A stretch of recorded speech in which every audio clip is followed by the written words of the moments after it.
scientist at the Wyoming Survey and Analysis Center of the University of Wyoming.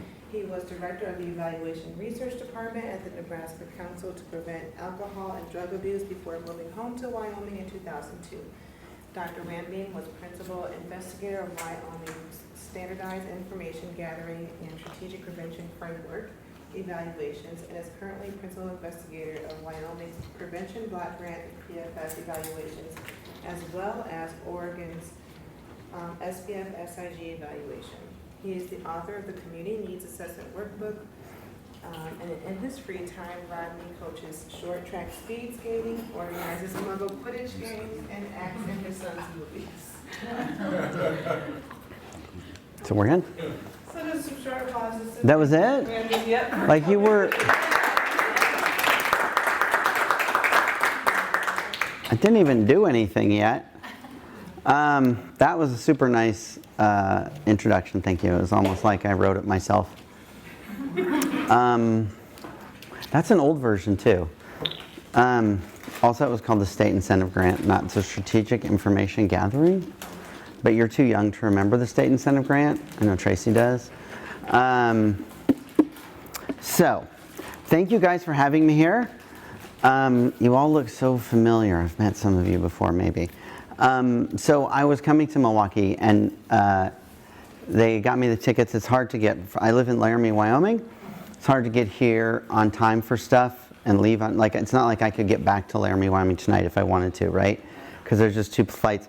So they actually bought me a ticket for yesterday morning. So I got here at 11 a.m. yesterday.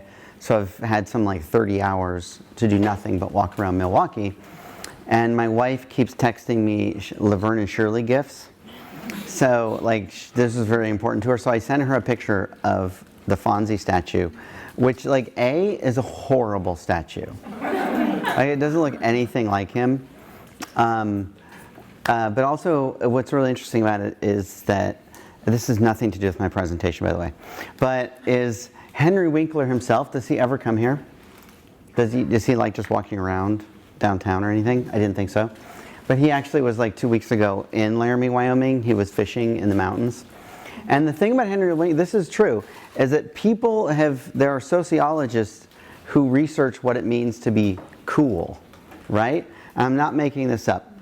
And the definition of cool has evolved over time from the notion of like James Dean and the people that Fonzie was based on, right? So cool at one point meant like a sort of like high risk taking, devil cares attitude, not,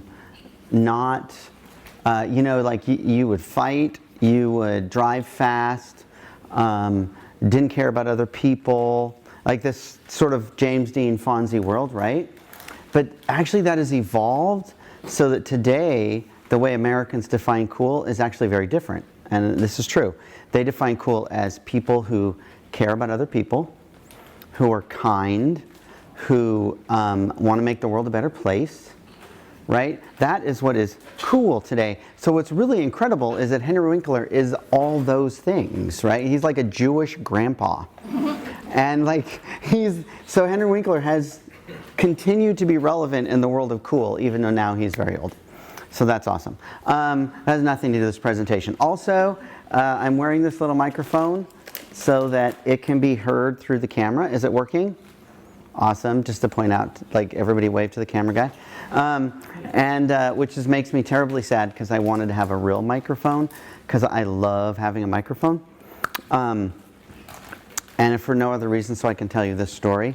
But it's so sad. Have you ever been at a conference or a breakout and somebody has a question and they're like, oh, let me give you the microphone. And that person says, oh no, I'm very loud. It's super annoying. You may be that person. But we all want to hear the question. You're not loud enough, right? But I just want you to know, I am not that person. I love having a microphone. And I wish I had a microphone right now so I could tell you the story, but I'm going to tell you anyway. No, sir, really? If you want to hold this thing. Just to hold it? So I can just, and if I drop Mike, will that be okay? I won't. It's $1,000, but, so there's nothing coming out of this microphone. But anyway, I can tell you the story of that. In any case, when my son is 24, he's in grad school now, but when he was 10, he was super into something called the CERN project, which is CERN, it's the European Nuclear Physicists Association. And he would come to me, and he loved quantum physics. He was like, Daddy, did you see what happened with CERN today? And I'd pretend to be interested. And one day he comes up, and this is the thing about CERN. They were building this atom collider in Germany, and it was this giant cave underground. And so they were building it, and they're going from one, and there's these physicists, there's builders, there's diggers, there's engineers, all these people, right? So one day he comes to me, he's like, Daddy, did you see what happened with CERN today? I was like, no, what? And he goes, so the diggers, they hit this pocket of helium, and they had to evacuate everybody out of there, right? And the physicists, the engineers, everybody had to leave. I was like, wow, that's really interesting. And he goes, Daddy, how do you think they figured that out? I mean, do you think two guys were walking along and the one guy says, hey, does anybody smell gas? And it's super funny. And you notice you have to take a drink before you do that joke? It's also funnier if you have a microphone, I'm just saying. All right. Also nothing to do with my presentation. But thanks for having me here. My understanding is you are all potentially thinking about in the next couple of days, and you have a great speaker coming about changing policy toward alcohol. So the reason that Carrie and Jasmine asked me to come talk to you is specifically around this presentation I've given lots of times in different states about the history and culture of alcohol and how that relates to what we're doing. And so hopefully this will give you some context to what you're doing, and especially given that you live in Milwaukee. Like I travel everywhere. I've worked in more than 40 states, either doing presentations or technical assistance across the country. I've been from Alaska to Florida to California. I help the state of Oregon. I have never been in a city with an alcohol outlet density like this. Like that is amazing when you walk around. So hopefully this will give you some context for the work you're doing, and then we can ask questions and have a discussion when I'm done. But hopefully it will do that. So I have these amazing kids. One of them is my daughter Ruby, who turned 16 a week ago today. She's a cute little redhead. My daughter Hazel, who is remarkable. She's got this big mane of curly blonde hair, and she's a musical theater kid. She's a freshman at the University of Wyoming this year. This is their friend Rue, and they were in 2017, summer of 2017, they won, each of them won in their individual categories, the state championship at something called National History Day, or NHD. Has anybody ever done NHD? We can nerd out later about NHD, right? Did you get to go to nationals? I went to state. Okay. So my kids are great. My daughter Hazel is actually placed first and second in the country. She's super good at National History Day. It's a very important thing in our family. So in 2017, we went with our friend Aru to National History Day. And the opening speaker, the competition is Monday through Wednesday. Thursday is the award ceremony. Think science fair, but history, right? You can do a documentary film, you can do a performance, you can do a standard 3-panel display, right?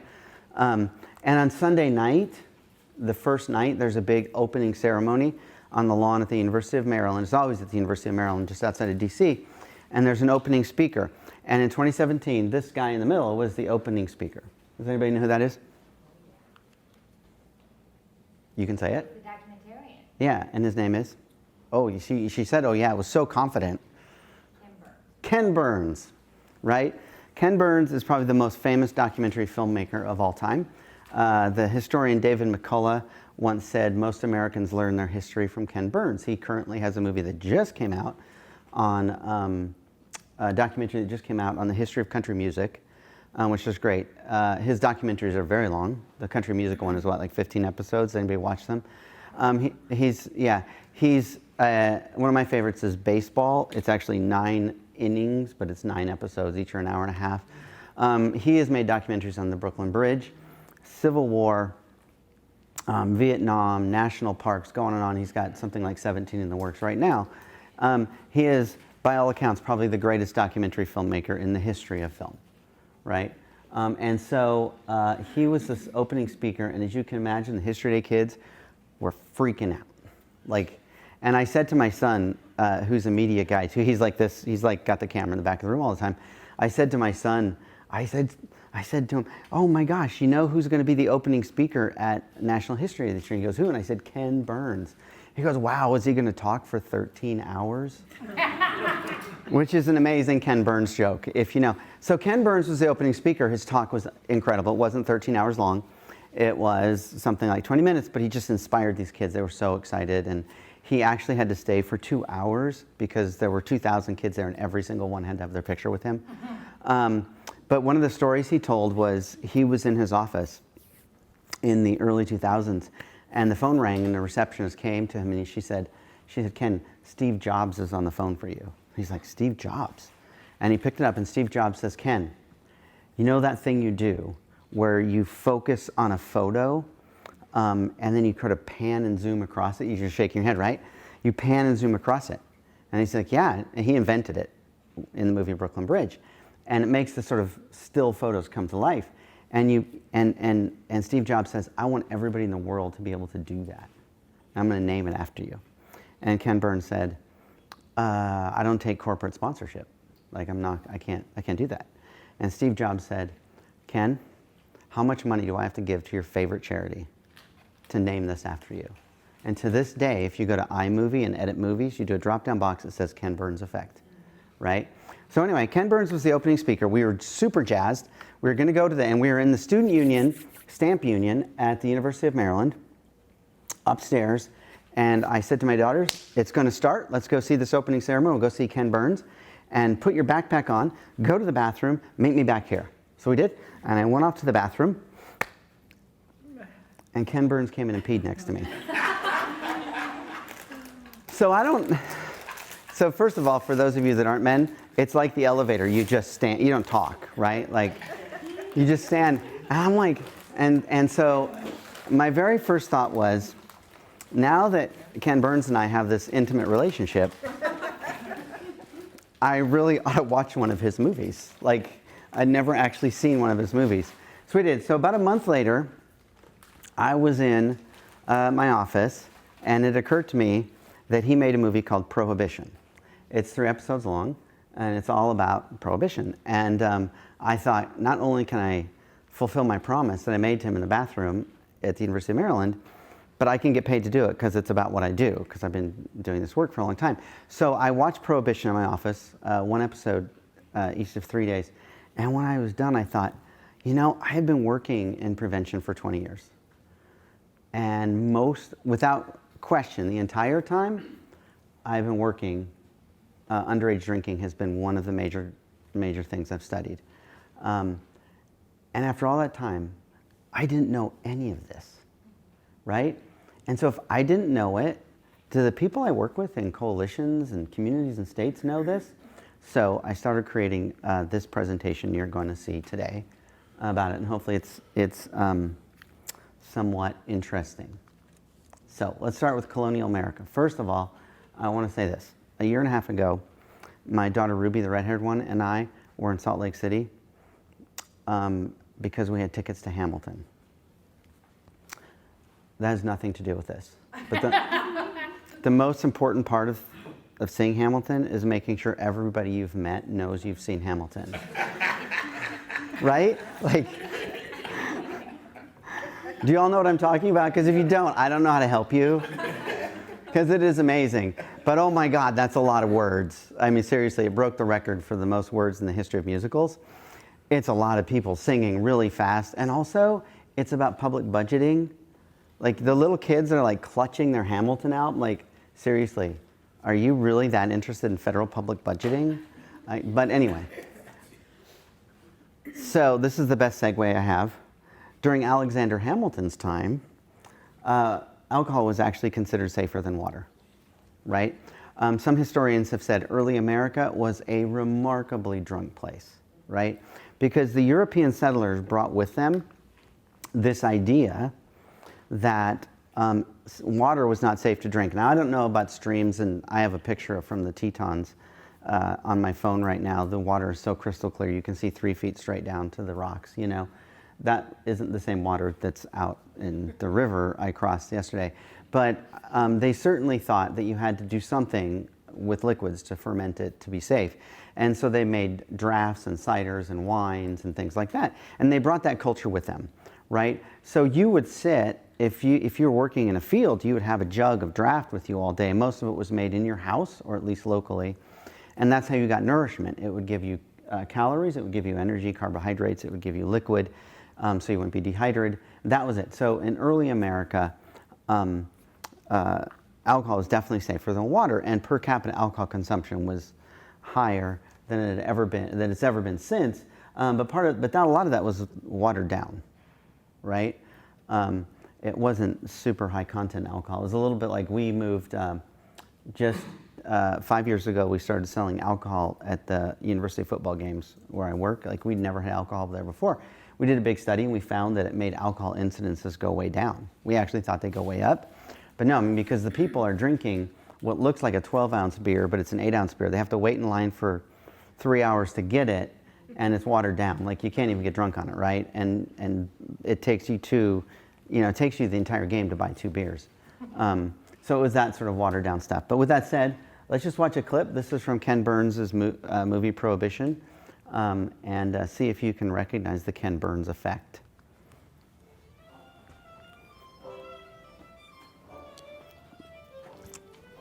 For most of the nation's history, alcohol was at least as American as apple pie. The hold of the Mayflower, the ship that carried the first Puritans to Massachusetts, was filled with barrels of beer. At Valley Forge, George Washington did his best to make sure his men had half a cup of rum every day and half a cup of whiskey when the rum ran out. John Adams began each day with a tankard of hard cider. Thomas Jefferson collected fine French wines and dreamed of the day when American vineyards could match them. After Andrew Jackson's inauguration, so many drunken admirers crowded into the White House, the celebration had to be moved out onto the lawn to save the furniture. Young Abraham Lincoln sold whiskey by the barrel from his grocery store in New Salem, Illinois. Intoxicating liquor, he later remembered, was used by everybody, repudiated by nobody. So we have this massively high per capita alcohol consumption going on, but there's something you should know about early America, and that is that there were some really strict social standards in place about how you could behave when you were drinking alcohol, right? So and there were no cars to get into drunk driving crashes and things like that, but there weren't a lot of social problems either, even if there was a town drunk. I mean, for the most part, people drank this as nourishment, and they were working so hard that they would burn it off, right? Of course, there were people in this country before then, specifically the Native Americans and indigenous populations. They had, especially in the East Coast, absolutely nothing that resembled alcohol in Native American populations. There is some evidence that if you go down to Central South America, Native populations had a fermented drink that was probably more like kombucha, right? And I know some of you right now are thinking, ooh, kombucha, that would be refreshing. No, it's not. It's disgusting. It is floating piles of bacteria in vinegar. But if you like it, I'm not gonna hold it against you. But they had something like that, right? But there was absolutely nothing in the native populations. And so one of the things that would happen with those early European settlers was that they actually had directions on how to get Indians drunk, how to use the alcohol to take advantage of them in trading and things like that. And that was definitely out there, and you do this, and then that started creating problems. But I also want to address one thing, because I can't talk about every culture during this presentation, but there is something called the firewater myth. And you may have heard this, you don't have to admit to it if you thought it was true when you heard it, because the Center for Substance Abuse Prevention used to do something called the Substance Abuse Prevention Specialist Training, the SAPS. Some of you may have been through it. The SAPS actually used to teach this, that Native Americans genetically cannot process alcohol, right? That is patently false. There is no science behind that, right? That is a racist myth that puts the onus of the problems that white European settlers gave to the Indians on the Indians as opposed to the people that did that to them, right? So, and it's remarkable because people will come to me every time I do this presentation, they'll be like, I have been taught that. I'm like, no, there's no science there at all, right? The other group of Americans, so Native Americans were an exception. They drank actual water and they were fine. The other group of people in America that were an exception were slaves.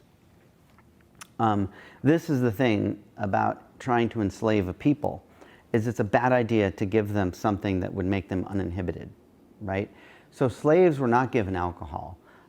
They were only given alcohol at certain times for certain celebrations, and as Frederick Douglass articulates, actually to get them so drunk that the next morning they were so hungover and sick that they would be happy to go back to their servitude, right? So those two populations were really exceptions to this notion that alcohol was safer than water, but as American culture and history develops, we see just the per capita use of alcohol just remarkably high, right?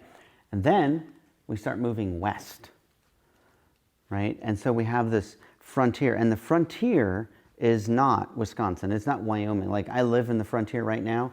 There are only 2 cities in the state of Wyoming that are considered rural. That's Casper and Cheyenne. Everything is frontier. Other than that, right? Like the Old West and cowboys and John Wayne, like that was a long ways to come. This, like the frontier was Kentucky, right? West Virginia.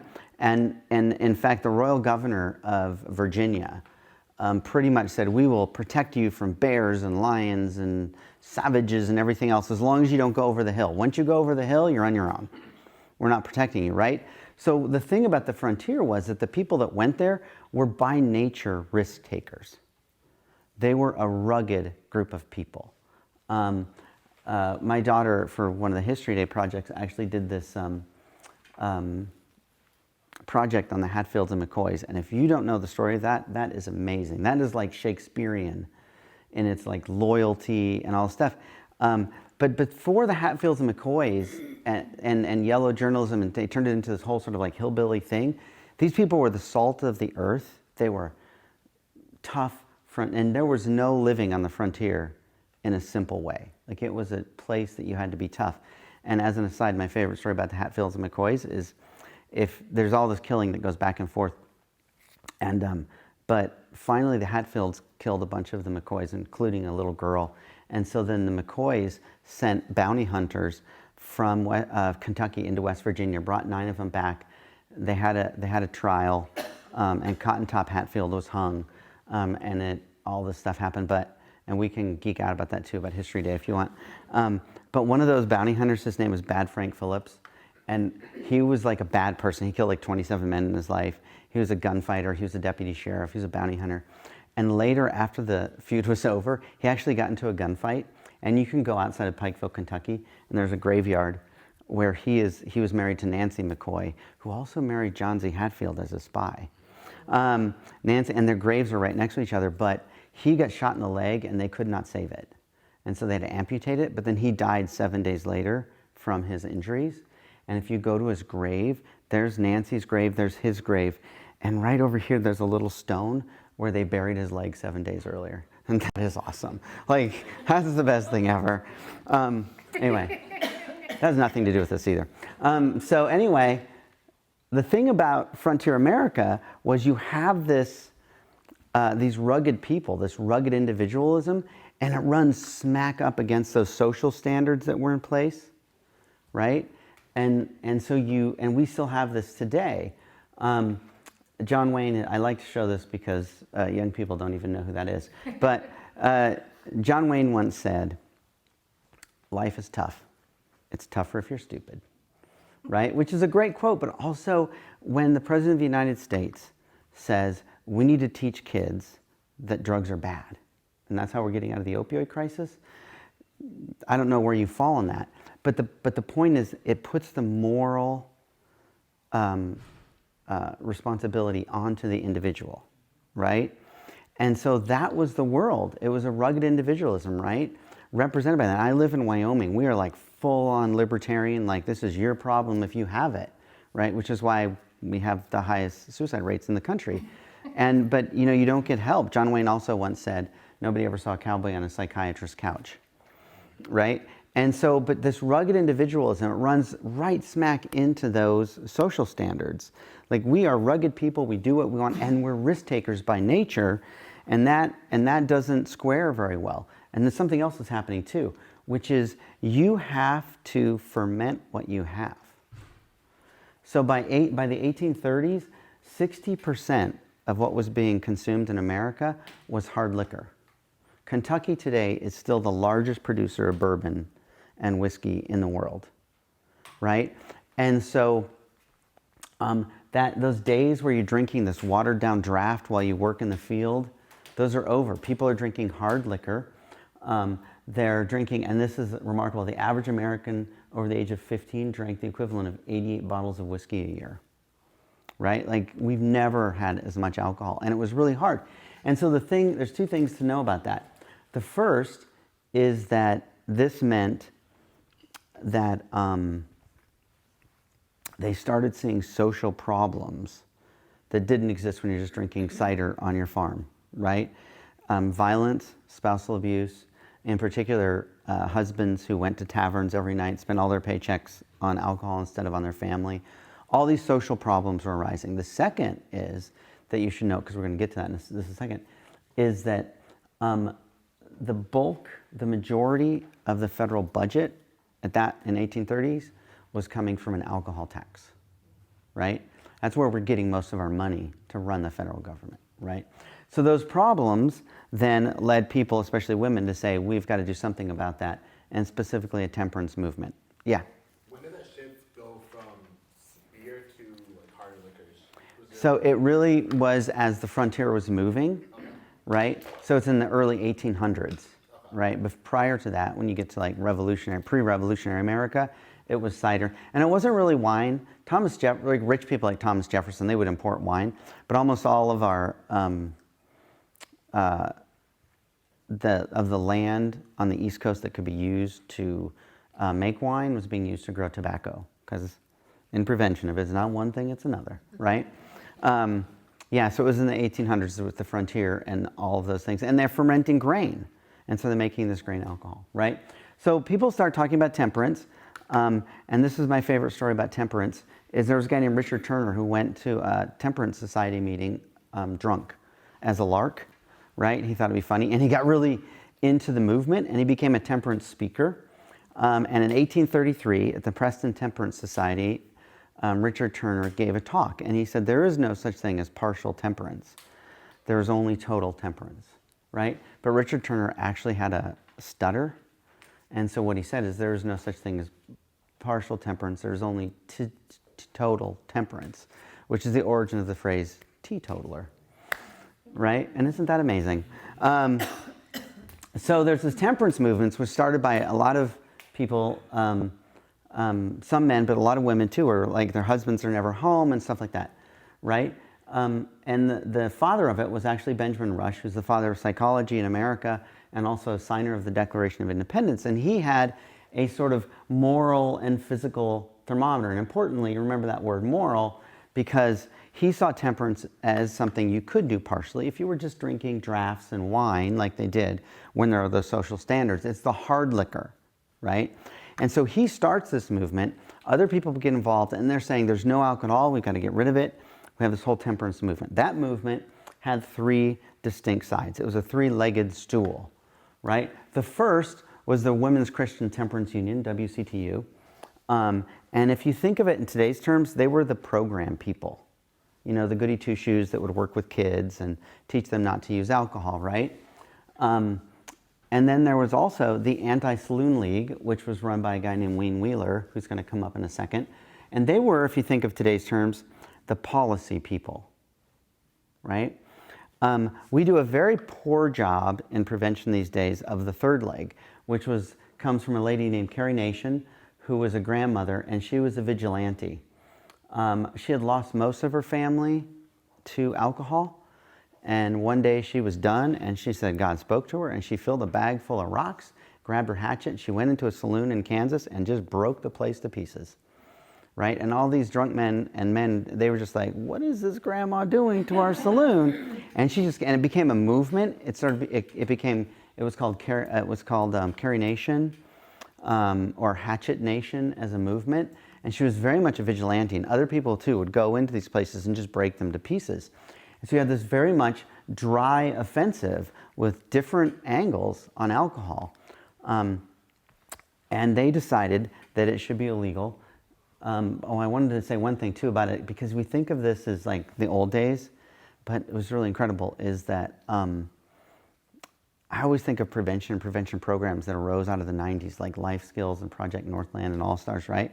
The Women's Christian Temperance Union actually had an actual prevention curriculum. It was taught in schools by 1900, it was taught in every state in America, right? And it was a scientific curriculum called Fight the Drink. And it taught, the scientific reasons that you shouldn't drink. They weren't very scientific, to be fair, because one of them was that if you drank alcohol, if you drank too much, you would burst into blue flames and die. Right? So, but still, this was over 100 years ago, 120 years ago, it was in every school. So we were doing these programs, and they were doing that, right? So that temperance movement runs into something really big: immigration and industrialization. So this is the thing, is that it's one thing to drink all day if you're in a field working and building a barn and all that stuff. It's another thing to drink if you're on a factory line. And so the industrial people, the barons that own the factories and stuff, they were all for temperance. They did not need drunk people working in their factories because it would lead to injuries and other problems, right? The other thing it ran into was massive amounts of immigration, in particular the Irish and Germans, right? A political scientist recently wrote, and I think it's really interesting, that America has always loved its immigrant past, just not its immigrant present or future, right? So take what you will from that quote that was written about today, but in 1860, this was the immigrant present and future. Americans did not like these people, right? And they brought with them a culture of alcohol use. And when it came to the Irish, wakes, weddings, all this sort of stuff. And the Germans and their beer making and how much they drank, right? And so I don't think I have to talk to you about those names, right? But the names like Coors, Schlitz, Pabst, Budweiser, all German, right? And so they brought with them this drinking culture. And so temperance wasn't just about stopping people from drinking and social problems and stuff. There was a decidedly anti-immigrant prejudice side. It was a very middle America, white sort of thing. And what they also hated was what they thought of as urban debauchery, right? Think Tammany Hall. If you're Irish in New York City, you go to the saloon because it's where you're going to get a job. It's where you're going to learn how to vote. It's where you might meet your spouse. All that stuff. That's the center of your world, right? For people in Middle America, for the Wayne Wheelers and the WCTU people, the saloon was the face of corruption, right? And this had to be stopped, right? So they pushed that, and eventually we get to Prohibition. It's really important to note that they didn't push for the 18th Amendment to the Constitution that prohibited alcohol. They pushed for the 16th Amendment to the Constitution first.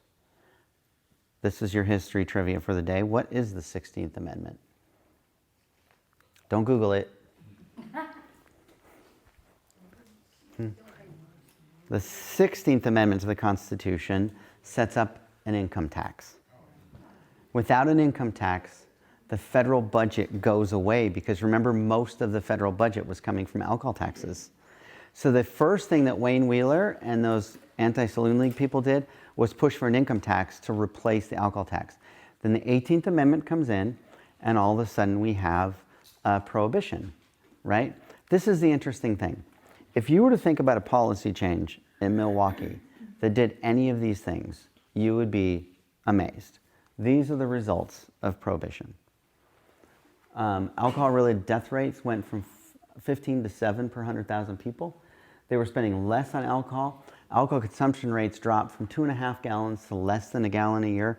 Alcohol consumption per capita in America has never been as high as it was prior to Prohibition, right? People were putting more money into savings accounts. There were fewer broken homes, fewer arrests. By all accounts, from a public health perspective, Prohibition was a massive success.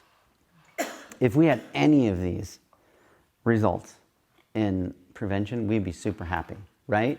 The problem was, Prohibition was not a public health policy. It was a moral policy, right? And it doesn't mean we didn't have public health. This is like you didn't know 16th Amendment? Get this one. Who was the first public health officer in America? Paul Revere. Yeah. Yeah. So anyway, Paul Revere was the first official public health officer in America.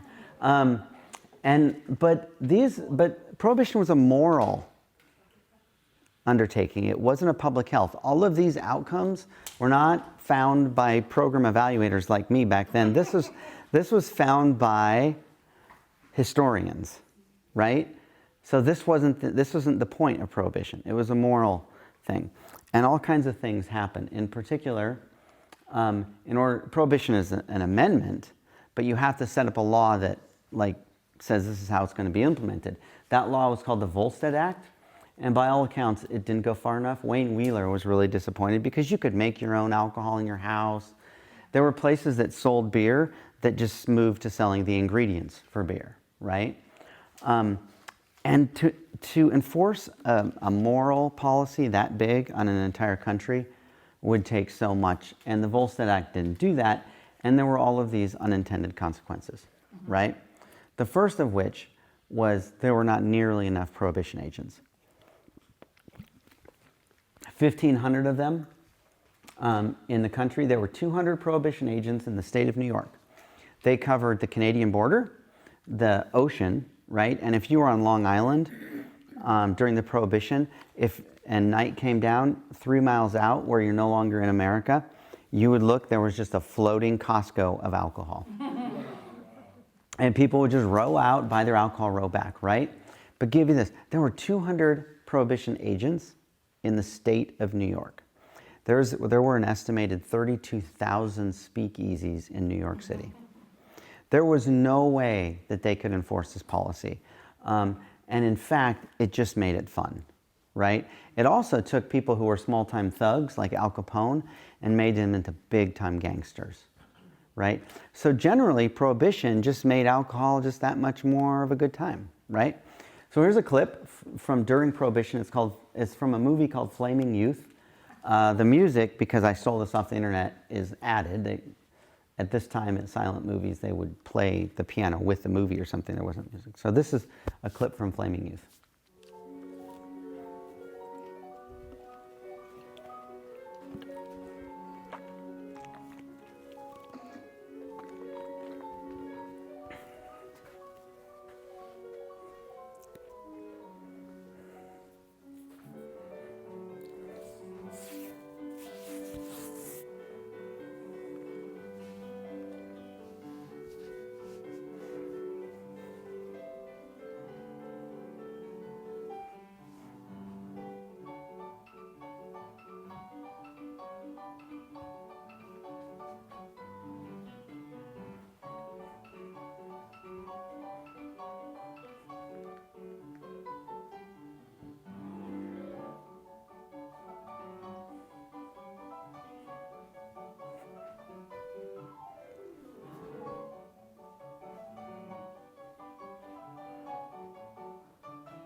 I was joking. That was actually me and Carrie and Jasmine at dinner last night.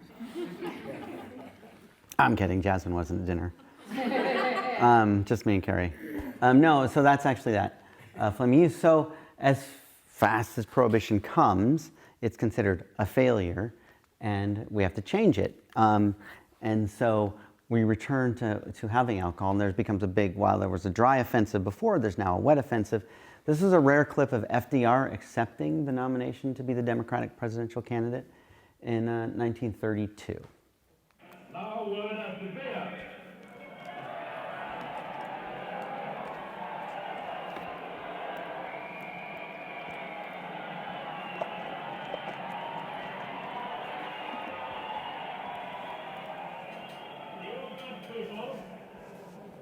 You good people are in a terrible hurry.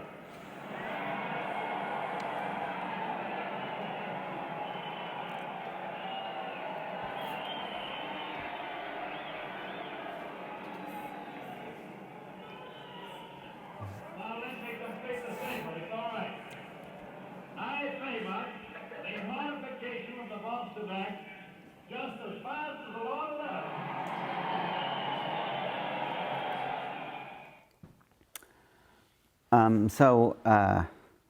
At least one historian has said that Prohibition is the single best thing that ever happened to the alcohol industry, right? Which got me to modern America. And what does that mean? Like post-Prohibition, like what happened? Where are we? And I tried to untie this knot for a while, and I was like, so yeah, what is it? Like what happened next? What, right? And the answer to that question is consumerism, right? Because back when you had to drink a draft while you were churning butter, or I know this isn't how you churn butter, or you're working in the farm, you're in your field, or you're building a barn, like that's not the world anymore, right? This is an era we're moving especially post World War II and post Prohibition. We're moving to an era where people have vacuum cleaners and refrigerators.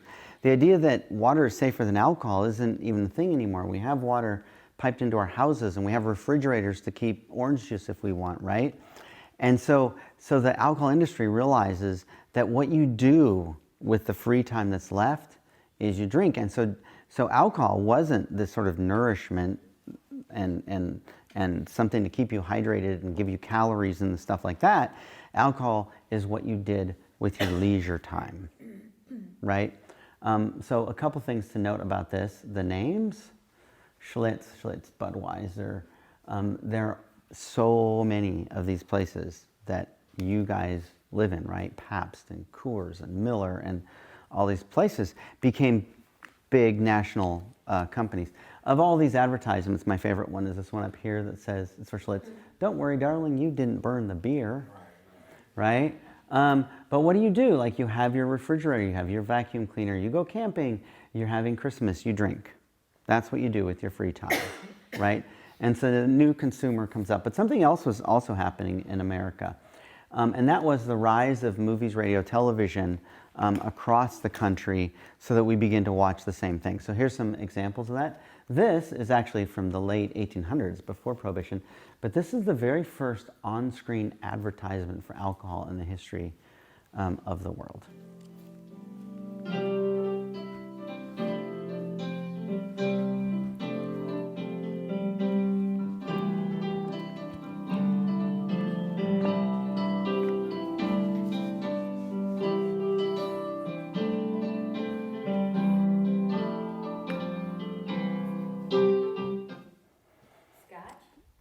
Very good. Do you know which one?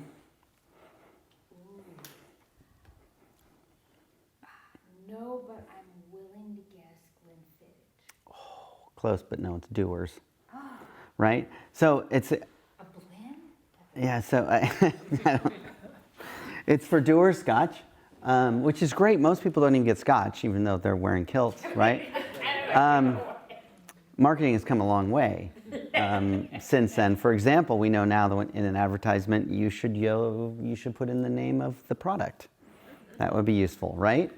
So we're watching that. It's Doers. Here's a commercial from the radio in the 1940s. Lucky beer, premium beer, lucky premium beer, so lucky, yes, lucky, plain to exciting beer flavor. Finest ingredients, aged for flavor.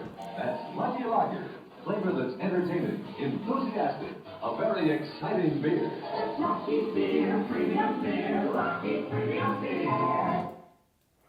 So this is the thing, is that time was that you would either be making your own draft or whatever is local. Like now everybody in America is hearing the ads for the. You thought you could find more friends, huh? I told you you're wasting your time. We ain't wasting any more. But something happened.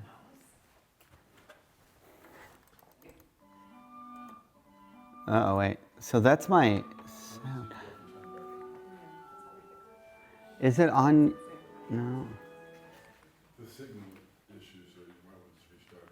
Yeah, restart. All right. In the meantime, does anybody have a good dad joke? Well, I have a question. Yes, go ahead. In addition to advertising, don't you think that the number of places producing alcohol decreased dramatically in the post-prohibition Yes. years? So that really narrowed the market and allowed them. Yeah, there's a lot of history around how companies like Anheuser-Busch were able to say, like, boom, let's go, let's create big now, because there wasn't legal competition. And so I think you're right. I think it became sort of, it's not a monopoly of one company, but much fewer companies doing a broader job of creating alcohol and distributing it to the whole country. So The that, ones that didn't have an alternative product. I mean, what is it? The California winery, Ingle Milk or something like that? Okay. Anyway, they produced the wine for the Roman Catholic Church. The Right. Sacramento wine. right, So they had a head, they had a. right, they had a head start, yeah. And I guess here in town, Miller produced, like malt, make your own malt kits. Yeah, they did. And There was a so- lot of those during the Prohibition because you could still sell those. Big enough. Only the people, yeah, and there's some history of places, Miller, Pabst, whatever, and they were selling things like hops, Yeah. whatever, already. So they had that market of, and were able to start making. I don't know all the history. There's some books on it though. That's really interesting. But one of the things, the point I was going to make with this before so much weirdness happened, is that what we're having in America is this kind of leveling of culture, right? Where people across America are beginning to see the same stuff over and over and over. So we're all drinking Lucky Beer. We're all drinking Pabst. We all know Pabst. We begin to. Right, and there's actually these days. Oh, look, we're here. So let's go back. Right. I just click away from whatever that is, and I'll go back. We're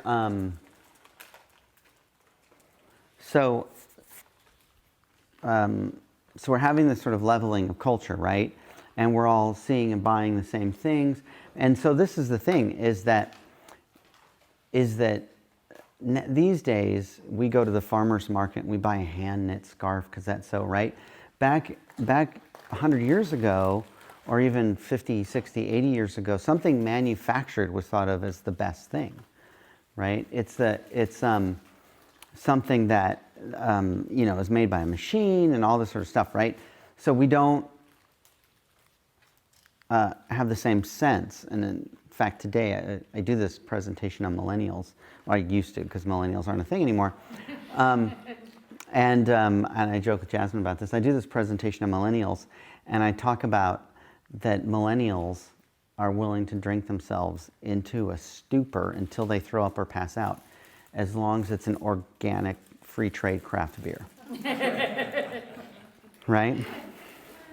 The other thing is, too, this is completely aside, I was doing this thing on millennials. I was in Virginia, and I was doing my millennial presentation, and at the beginning, I would, near the front, raise your hand if you're a baby boomer, and then all these people would raise your hand, and I'd say, we hate you, because we do hate baby boomers. The baby boomers don't know we hate them, but they do. And then I would say a Gen Xer, and I say millennial, and there's this young woman sitting in the front corner. There are probably 300 people in the audience. She's sitting sort of in the front. Raise your hand if you're a millennial. And she goes, I swear, she goes like this.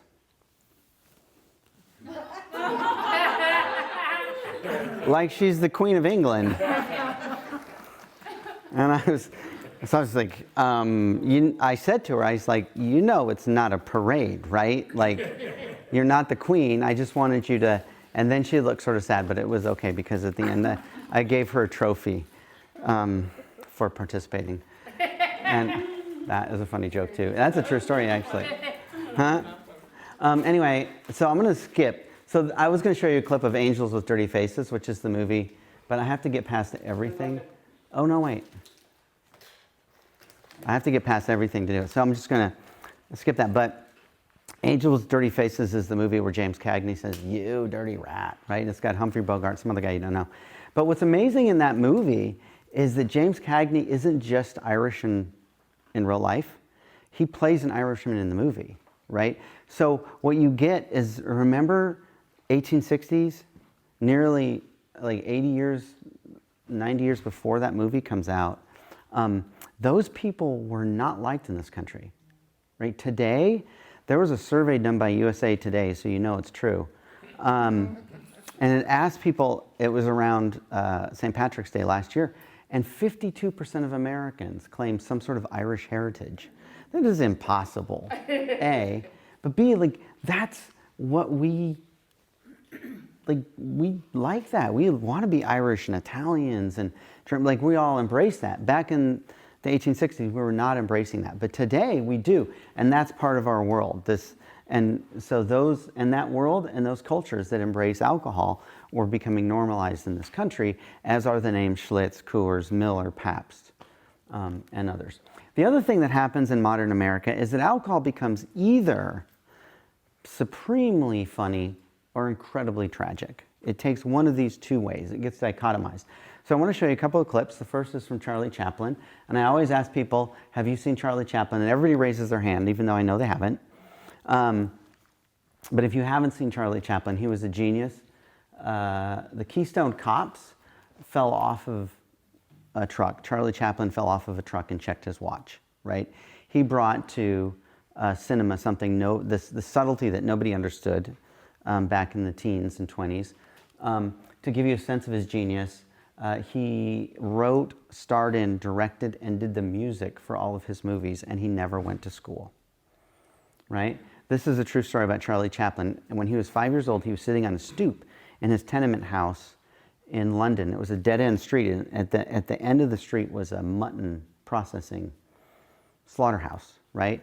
And one day he's sitting on a stoop and a sheep gets away and it's running down the street and it's knocking people over and knocking carts over, and he is laughing and laughing and laughing. And then they catch it and they take it back to be slaughtered.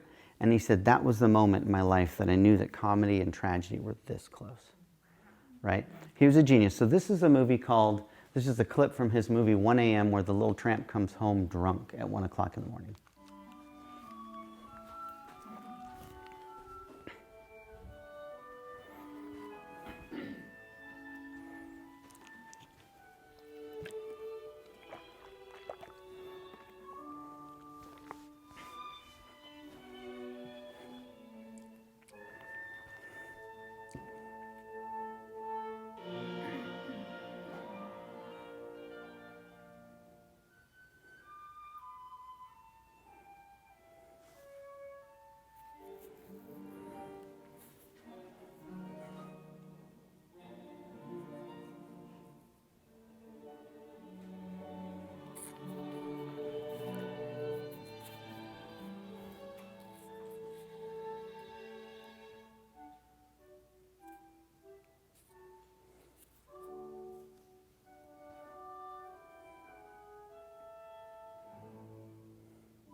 One of my favorite parts of that movie is just how light it is outside at 1 o'clock in the morning.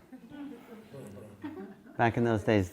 There's not PETA there. Stepped on the fish. Yeah, I know. But that was But that was Chaplin's genius, is that he would step into a fishbowl, like with actual fish in it.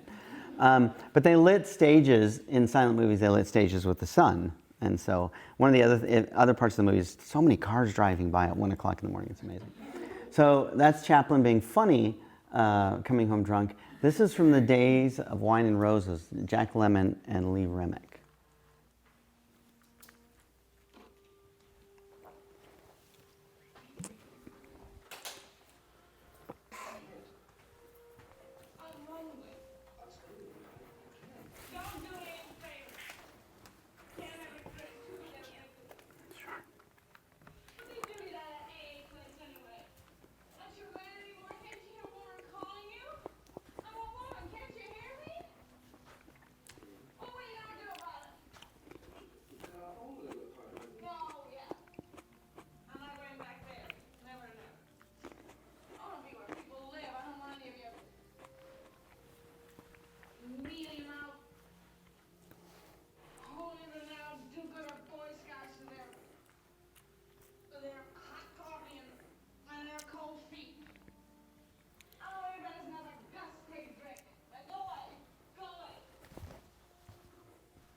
I let that run long so you could see Jack Lemmon start drinking again.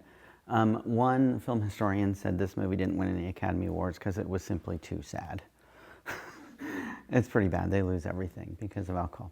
So at the end of modern America, we end with a number of archetypes of drinking in America. The binge drinking college student, the 3-martini lunch, the hard-boiled cop who has a shot of whiskey. I was at a SAMHSA meeting at one point, and Tracy's gonna like this. I was with my friend Mary Kate Mason from the state of Connecticut, and we were waiting for a table in a restaurant. We sat at a bar. I don't drink, actually. And I was sitting there, and she had a glass of wine, and I was sitting there, and the bartender said, "What can I do for you?" And so my hero is Indiana Jones. He's my second. My first hero is Charlie Chaplin. My second is Indiana Jones. So I said, "What would Indiana Jones drink?" She said, "A shot of whiskey." And I said, "I'll have a glass of water." Like, I can't do that.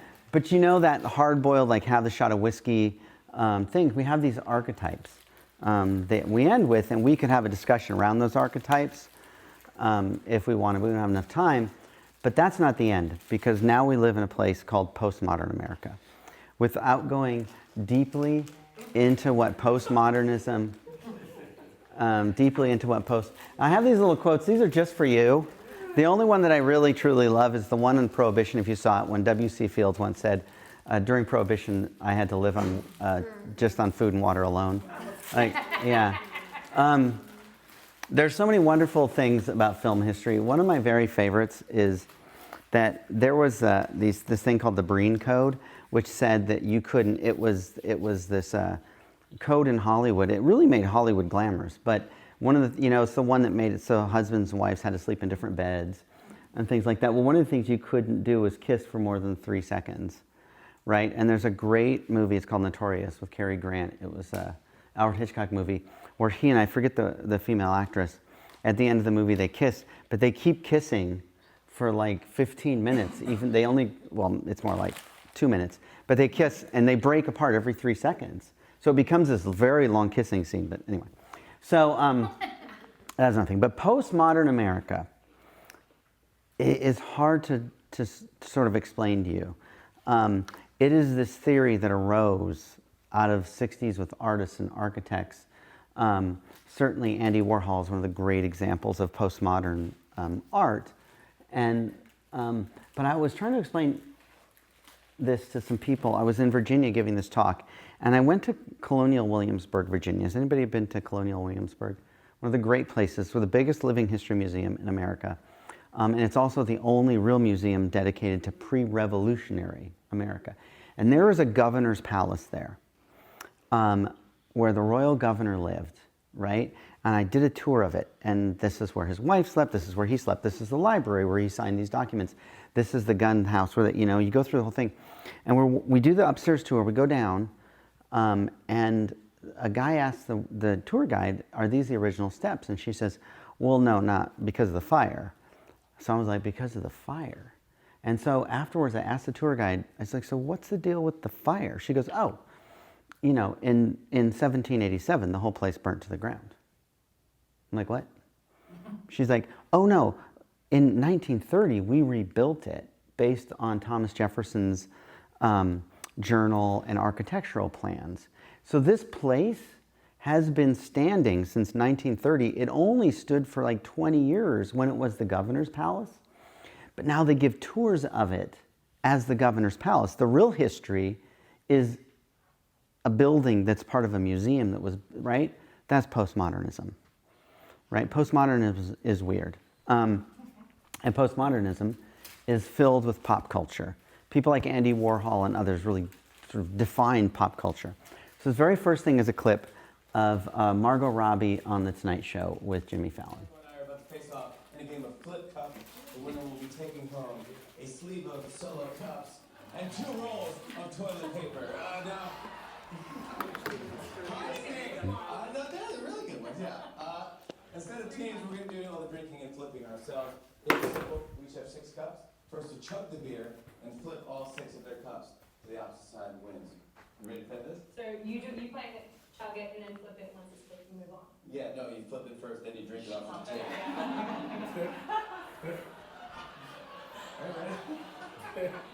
Are you ready for this? Yeah. You mark? Get set, go.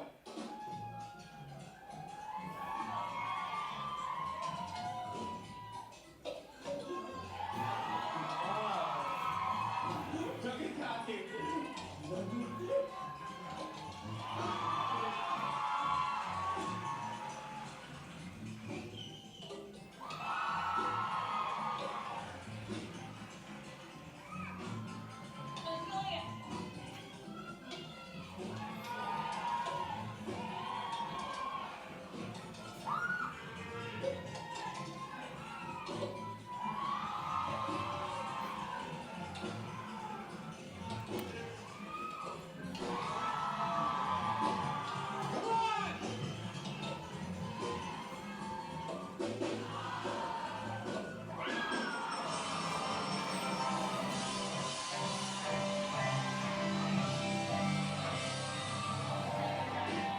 So Margot Robbie isn't just one of the most beautiful and talented actresses in the world.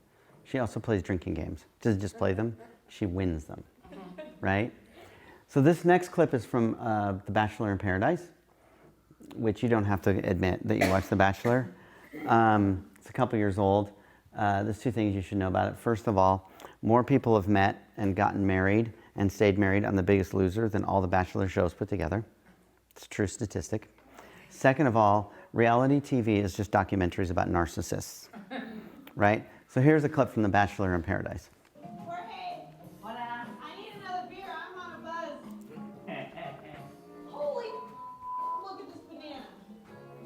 Look at this banana. It's a banana. Emily is not a big drinker. She rarely drinks, and when she does, she gets drunk off of like half a beer. You're not gonna finish that, are you? I'm totally finishing this. I'm not gonna lie, I feel really good. You're happy. I'm happy. I'm very happy. Haley's going on a date. My best friend is practically engaged. And I'm happy with a guy. I've never been happier. Like, I don't know why I don't drink. So just yuck, right?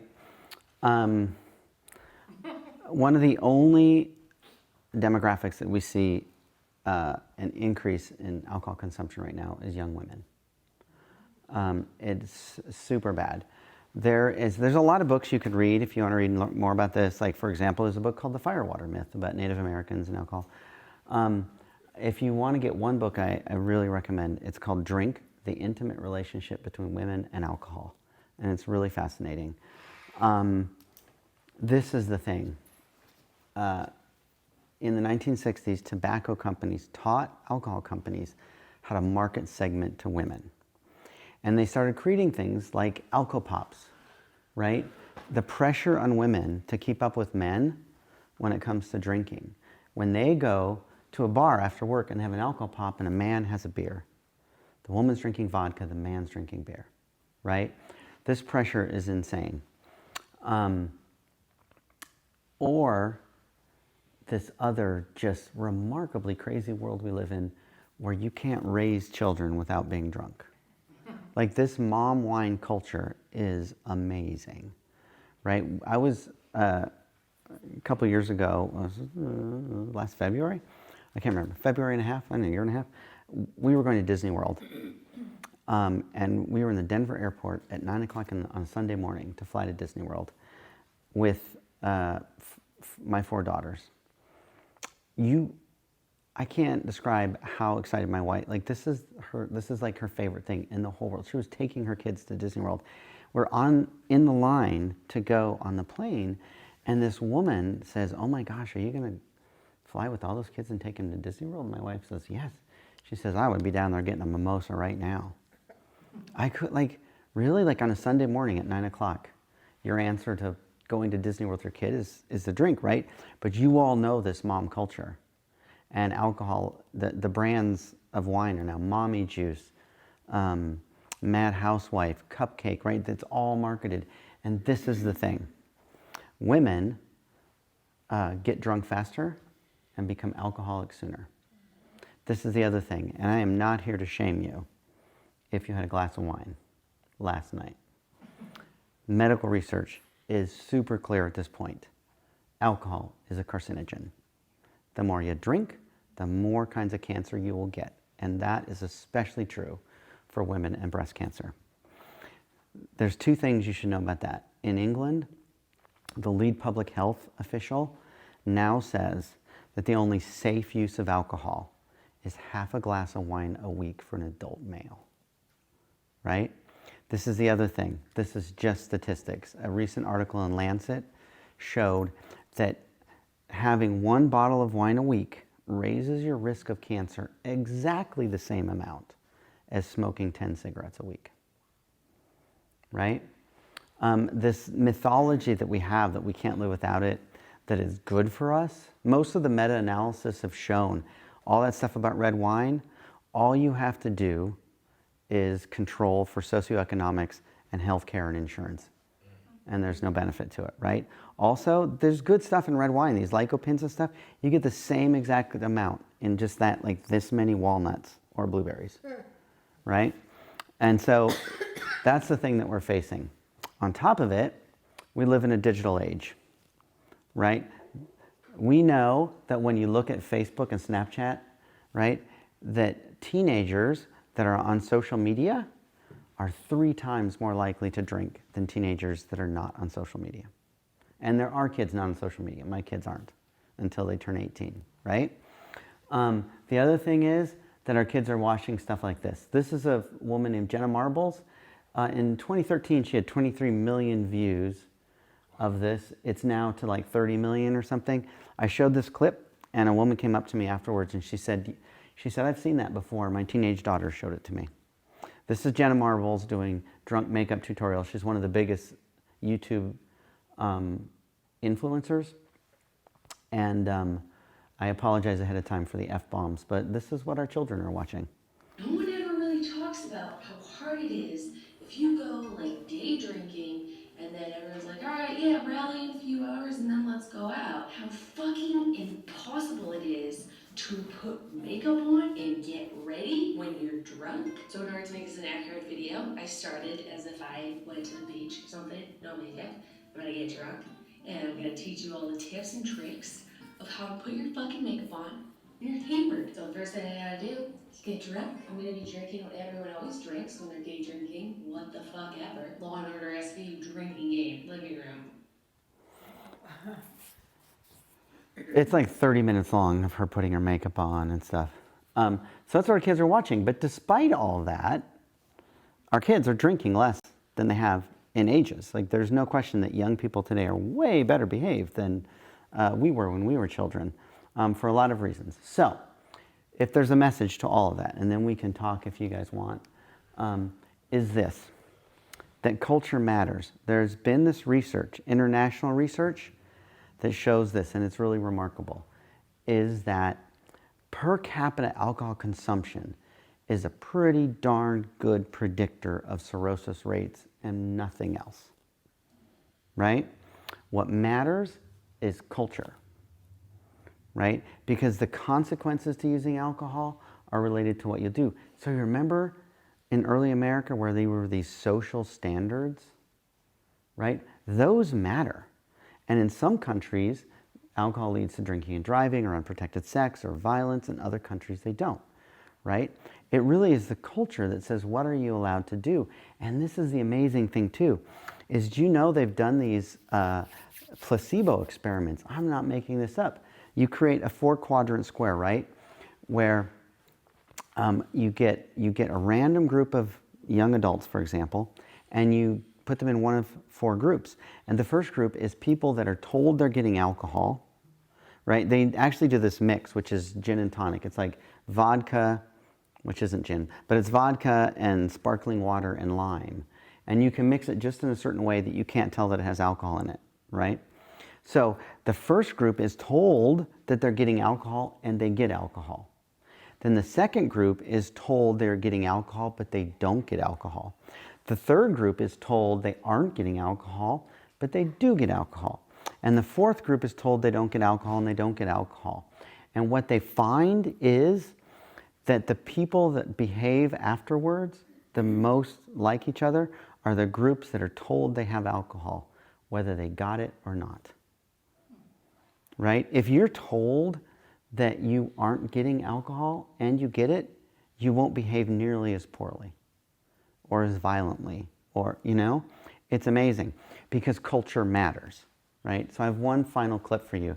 This is from the great movie Dazed and Confused, which was made in 1993, but it was about the summer of 1976. It's the last day of school. If you've never seen this movie, it is totally worth seeing just for the super, super creepy Matthew McConaughey. As David Woodson, it's his first role, and if you've ever heard him talk about it, he actually modeled it after his older brother, who he thought was the coolest person in the world, and his brother was like, thanks, right? There's a great moment in the movie where Woodson says, I love high school girls. I keep getting older and they stay the same age. But this young man is the protagonist of the movie. He's a 9th grader that just finished 9th grade. He's been hanging out with seniors. One of the things about this movie that really struck me when I saw it in 1993 is the first scene in the movie, he's wearing a t-shirt I had in 9th grade. It was an Adidas, a blue Adidas T-shirt. And they send him from the sort of bowling alley, arcade, pool hall place to get a 6-pack of beer. I started a little earlier because the opening moment of the scene with the girl is wonderful. Remember to eat a green thing every day and have lots of calcium. It's very important for young mothers to have lots of calcium. There you are. See you tomorrow night. How are you this evening? Pretty good. How's it going? You're going a lot better when I get off in a couple of hours. Yeah, I hear that.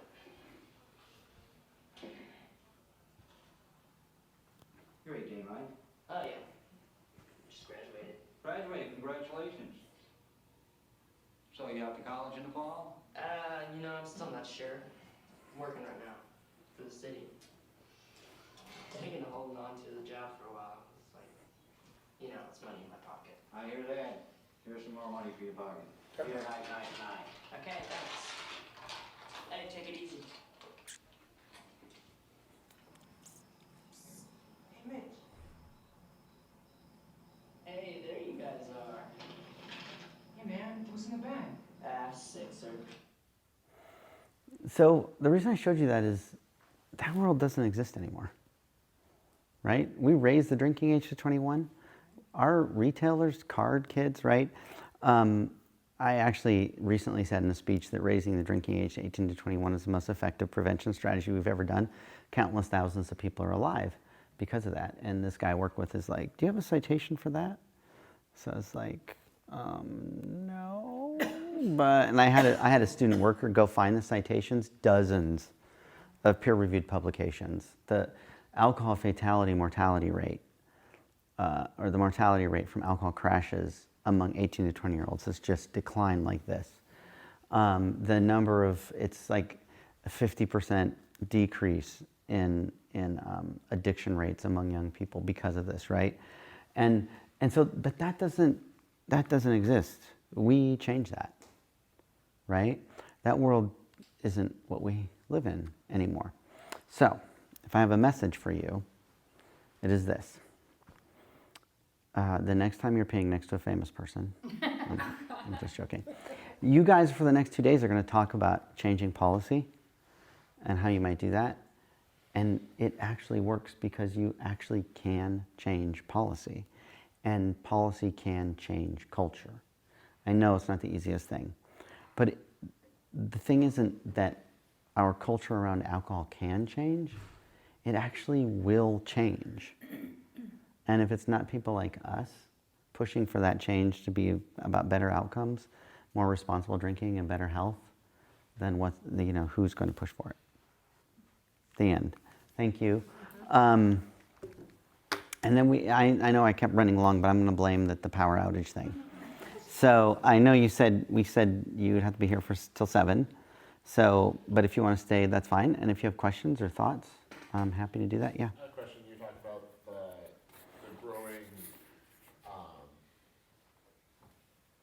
marketing towards women. Mm-hmm. What do you think, and is there any research out there of what is the allure of why at this point in time this marketing is starting to work and become attractive? I think it's probably slowly always worked. I don't think if there's research on it, it's probably by marketing companies. The research I cited about kids are 3 times more likely to drink if they're on social media, that was done by marketing companies, so it's true. And that doesn't make them one of the good guys. Yeah. But I think it's slowly been working. I'm curious on a psychological level, what it is. I don't know, why do you think it works?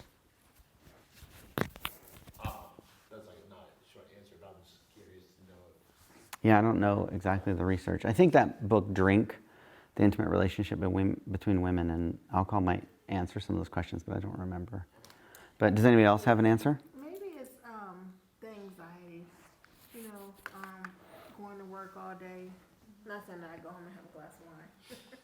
I don't, because actually my mom is an alcoholic, so we have no alcohol in the house. Mm-hmm. But I think it's the fact of anxiety, working all day, and then you have to go home, and instead of dealing or finding ways to deal with your children and the things that it's just like, let me relax and then I can take on this responsibility. It's a strangely sort of social medication.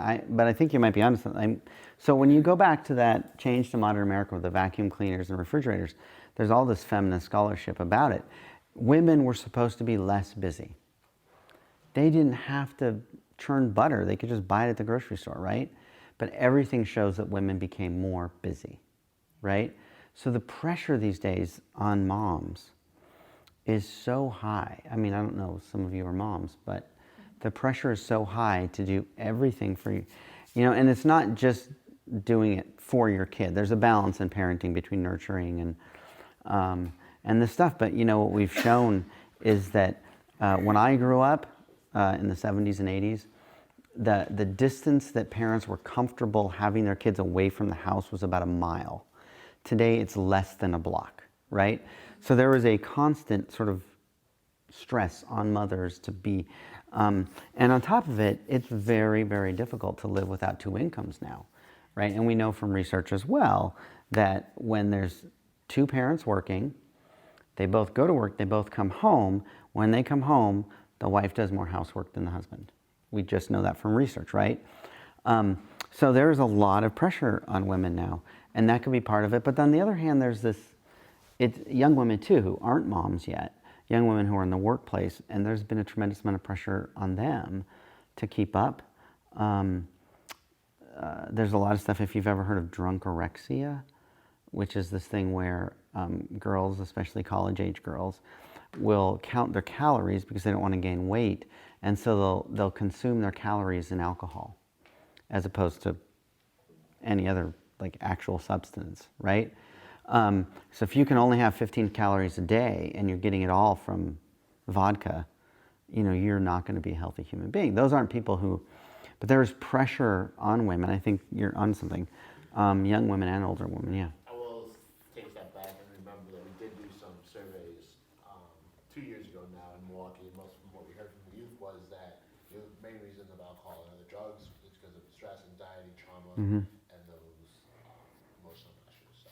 Yeah, we hear that from you too about prescription drugs and Adderall and some of the benzos and these things as well, that there's so much pressure put on kids these days. And it is interesting, whether it's a different kind of self-medicated, someone has a mental health issue and they decide to, it's this sort of societal kind of, how do we keep up? And you know, it's not okay to be average anymore, right? You have to win everything and you have to be the state champion and you have to, just being a normal person, living a normal life. I have tons of ideas for books, but they're really worth just pamphlets, right? And one of my pamphlets is called Walden for Work, because Henry David Thoreau wrote that we live lives of quiet desperation, but I literally think today we're living lives of noisy desperation, right? Better to be infamous than not famous at all. And you see this, and so I have two favorite things that I see in the news. One of them is the retail apocalypse. I love reading anything about JCPenney's going out of business or whatever, and seeing the pictures of the malls that are empty. But the other one I love is the college cheating scandal that's going on right now. Oh, I love, like anything about Lori Loughlin, like may she die soon. Like people hate Lori Loughlin more than anybody in America right now, right? But when you listen to Felicity Huffman and her letter and really her impassioned apology, and so you know Felicity Huffman asked Martha Stewart what she should do. And Martha Stewart said, apologize now and ask for the punishment or you'll never come back. And that's what she did. She only paid $15,000 to cheat for the one girl. And then when it came to the other girl, they decided not to, which is like, if you're the second daughter, are you like, wait, you don't love me? Or maybe you did love me? I don't know. But when you hear it and she says, I really just wanted my daughter to have a fair shot at this acting school and she wasn't good at math. And you're like, A, you want to be an actor, the fastest way to get there is to have famous parent actors, right? But B, it turned out the girl would have been admitted to that acting school with her math score the way it is. So what makes a parent that's rich and famous, like so desperate for their child, and you know, like everybody has said a bajillion times about that scandal, is you know, why are we not letting our children do their things, take their tests and fail, and on their own? How are they ever going to learn? But that's the sort of pressure that is on parents and kids these days. So there might be something there. And the scores, and you know, you can't get into a good college if you don't, whatever. And you have to be in all sports and all music and all of this and all that and be the best. Yeah, or this is one of the interesting things. If you are really good at a sport, like baseball or something, you have to play 12 months a year. And so we have kids in high school that are having things like Tommy John surgery because young bodies are not meant to play basketball 12 months. They're meant to play basketball for a while, then run track, and then play baseball, then play, you know. And it's hard on your body. And so this pressure that's on kids constantly, and it is a lot. But with that said, note that kids these days drink way less. The one thing, we have this issue with vaping, but anyway, what are you going to say, Lisa? I read this great article a couple of years ago about how Moscato totally changed the wine industry because it's so sweet. It's almost like the gateway drug for Oh. And I know the young women in my life, they drink all the sweet wines, Moscatos, pink Moscatos, things like that. They would never have like a dry red wine. Mm-hmm. Because it doesn't taste as good. Just like wine coolers did that too in the 80s when it's like, this is like Kool-Aid. You can just, yeah. And you can drink a lot, and before you know it, you're totally hammered, right? And White Claw, exactly. And I just see it a lot like vaping, where they've introduced all these flavors. Yeah. And just really, you would never think, a kid would never think of picking up disgusting cigarette, right? Right? They don't even see it as a cigarette. They see it as something totally different. And it's flavored. Yeah. It's just amazing that if you watch all of the advertising that's going on, how they make everything flavored now. Everything is flavored. And it's sad because I do work with youth, and that's, you know, you can smell it on them. Like, even if they go get a Black and Mild or whatever, they're older. To me, because they're younger than me, I still call them youth, but they're 21, so they can go buy tobacco products. But, you know, just to look at like, wow, how long have you been doing this? And, you know, it's just amazing. It's like, oh, berry, you know, oh, that's a lime flavor. It's just crazy. Yeah, and you know, as much as we want to work ourselves out of jobs, we're not going to, because somebody's always pushing back. Yeah. Interesting is that the pink washing of alcohol. You mentioned the cancer statistics in relationship to breast cancer. Yet the industry has they will pink wash beer. There's pink beer out here this month for Breast Cancer Awareness Month. Yeah. All of this, and you'll even go to fundraisers for breast cancer awareness, and there will be alcohol themed. Yep. So really, yeah, it is contributing to breast cancer, both the disease and the recovery. That's funny. You know, because it does work that way. But the industry has been very smart on that. They jumped on it right away. They saw their vulnerability, and they are addressing it preemptively. They are, and when that Lancet article came out, it was really interesting, is that I heard it first on NPR. And the woman on NPR, as if she was brainwashed, she was like, but you know, there's a risk to everything. There's a risk to driving, there's a risk to flying. There's lots of risks. So you have to weigh your risks against your, like, making an excuse for alcohol. It was remarkable. What were you going to say? So with culture, like, I mean, I grew up in Milwaukee, and so this whole culture of drinking, like, every street festival, there's a beer vendor. At every family thing, there's just beer everywhere. And like, I didn't realize that until I was like in my mid-20s, and I was like, oh wait, not everybody does this all the time. Like, what? Okay. Like, baptism, there's no beer cooler, like, what? And so, like, do you have any, like, examples or anecdotes or something that you share with, like, young adult, or, like, teens and young adults that are that they don't know any other culture besides the one here in Milwaukee, Wisconsin, where there's just alcohol everywhere, and that's just kind of the norm, like, yeah, it makes sense to go to heydays and have mom and dad get Yeah, so I have stories that I'll share with you. Two of them. One is a great little book that was written in 1971. A friend just gave me. I'm only halfway through it. It's called The Man Who Moved a Mountain. It's about a guy named Bob Childress who lived in the Blue Ridge Mountains on Buffalo Mountain, and it was like hillbilly heaven. And It was just everything you think bad about that. Just like constant drunkenness, constant shooting of people. When he was a boy, he went to church, and outside the church there was a man hanging dead with a sign on him that said, "We killed him, you come find us," or something like that, right? Like it was this constant. And at one moment, there were these Allen brothers. Their dad was arrested and taken to court, and these like 11 boys went into the courthouse and shot it up, killed the judge, killed a bunch of the jurors and stuff, and rescued their dad. And so the military went after them. You can't just go into a courthouse and kill everybody, right? The military went after them. It was a huge deal in like in the teens. And so there were press everywhere. And so Bob Childress was hanging out with the press. I promise I have a point. And they were letting him read newspapers and stuff. And he went to his wife and he's like, "Do you know that other people don't live like this?" Like, it took these people. He's like, there are places in America where people don't just kill each other all the time and live drunk all day long. Anyway, the story is that he actually started bringing this to this, and he changed the whole culture of the mountain. I don't know how, because I haven't finished the book. But I mean, sometimes it does take going to another place and saying, wait a minute, like this doesn't, and I know in Wyoming, we have, in Sweetwater County, which is Rock Springs, very oil and gas kind of place. They have a county fair.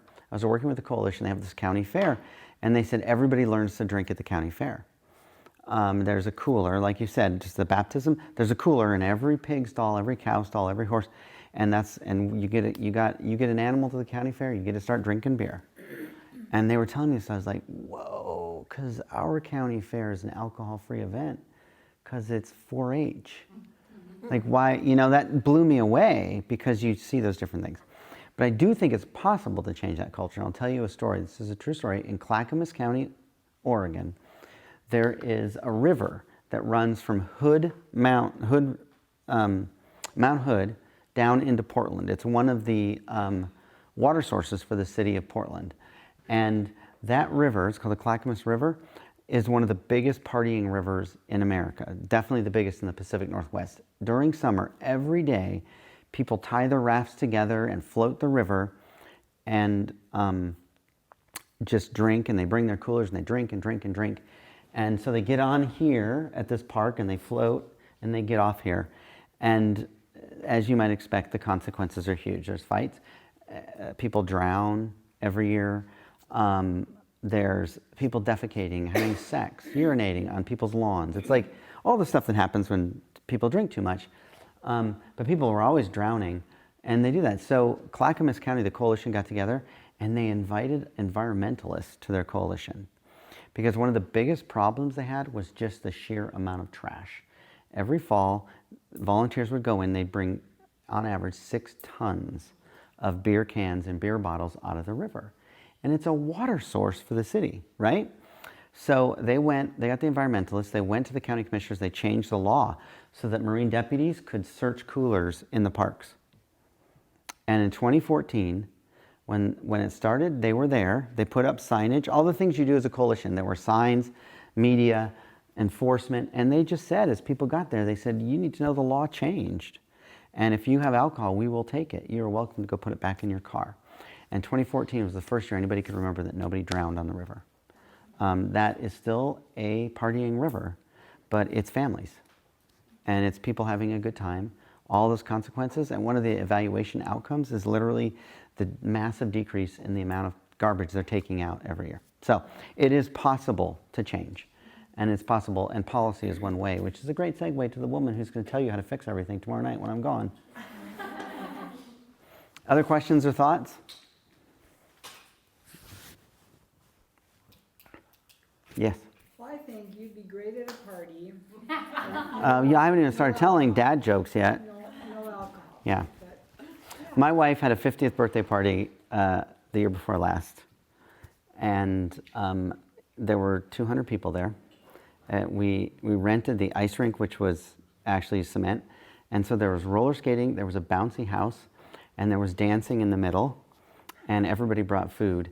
And nobody remembers, like, ever having this much fun. Adults going through, it was a bouncy like obstacle course and dancing for 4 hours. And I just kept saying to people, did you notice how much fun we're having without alcohol?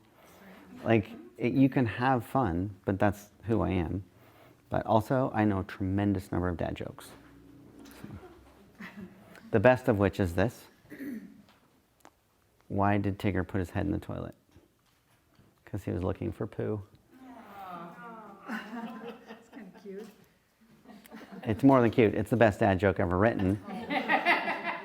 Also, my daughter is a musical theater performer. She's auditioning for scholarships at the University of Wyoming.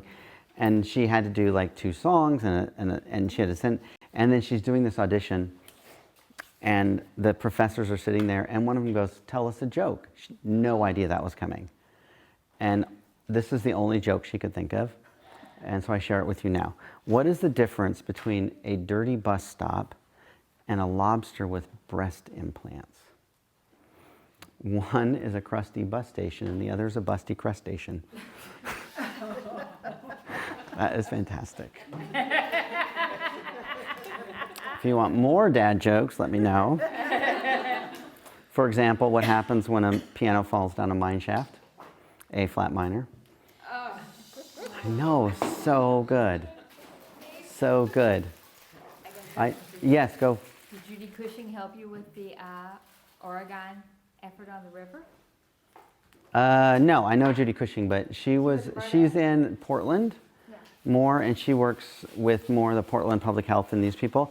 And Clackamas County actually runs from the eastern side of Portland up to the mountain.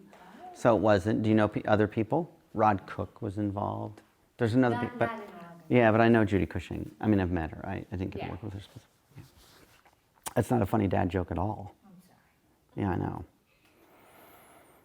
So, but I had a good one and then I forgot. I have so many dad jokes. You want to hear just like as a gift for you? This is my best true story ever. My daughter Ruby, the one with the red hair,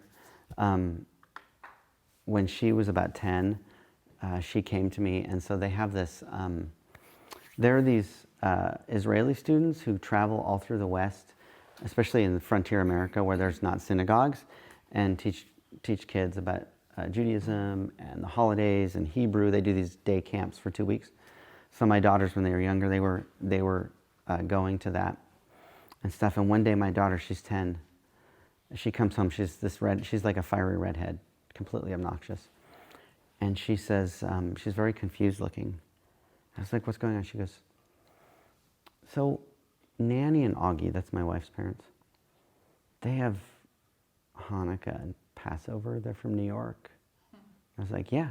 She says, but Grandma and Grandpa, that's my parents, they have Christmas. I was like, yeah. And she goes, and that's why we're Jewish?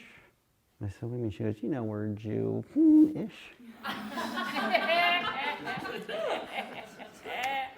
That is super funny.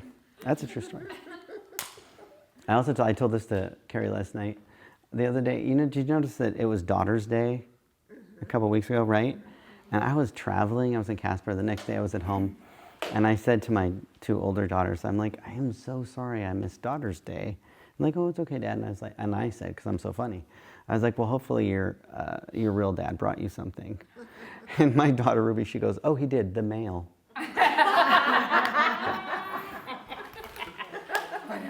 I know. She is super clever.